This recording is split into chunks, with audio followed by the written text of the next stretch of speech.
Today, I'll walk you through how to set up a basic A/B test on your WordPress site in just a few minutes. By the end of this tutorial, you'll be able to confidently test two different versions of a headline, a button, or any website element, and start gathering real data to see which one gets better results like more clicks or signups. So let's dive right in. Now, before we begin, make sure you've got two things covered.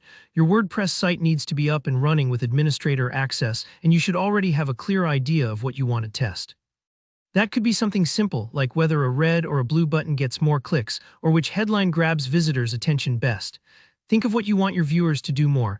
Maybe you want to increase newsletter signups or encourage visitors to check out a product page.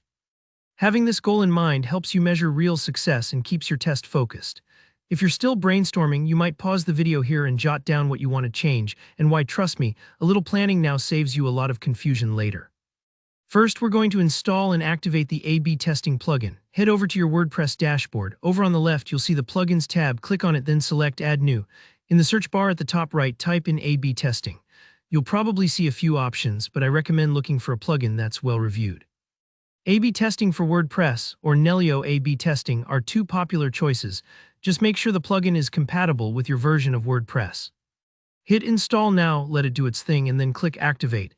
This part might take a few moments, depending on your site's speed, so don't panic if the spinning wheel hangs out for a bit. After activation, you'll usually see a new menu item pop up on the left sidebar, often labeled A/B Testing or Experiments. That's how you know it worked. Next, let's set up your first test.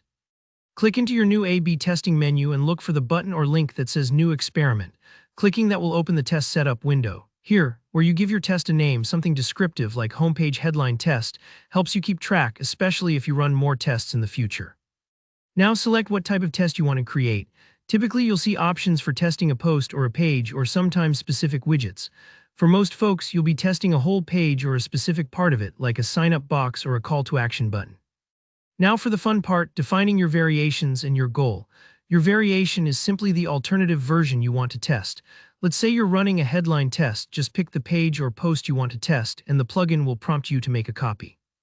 In the standard WordPress editor, you can now tweak that headline to your new idea, like changing Join Our Newsletter to get expert tips in your inbox.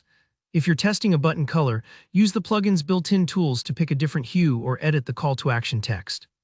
Think of each variation as your challenger, the version that might outperform your original. Equally important is setting your conversion goal. This is the action that counts as a win for your test. For example, if you're measuring signups, maybe hitting the thank you page after a user joins is your conversion. If you're optimizing clicks, you'll want to track the button you're testing. The plugin will usually guide you through this, offering checkboxes or dropdowns to set the goal with just a few clicks. Before you launch, pause for a moment and double-check everything. Are the variations set up correctly? Is your goal defined clearly? This is where mistakes usually happen, so take it slow. Once you're sure, hit Start Experiment or Publish. Your site will automatically begin showing both versions to different visitors and tracking their behavior. That's it, your test is live. A/B testing can open your eyes to what really works for your audience, and even small tweaks can drive results over time. If you found this walkthrough helpful, give it a thumbs up, leave a comment with your questions, or if you're unsure about what to test next, and be sure to subscribe for more actionable WordPress tutorials. Thanks for watching and happy testing.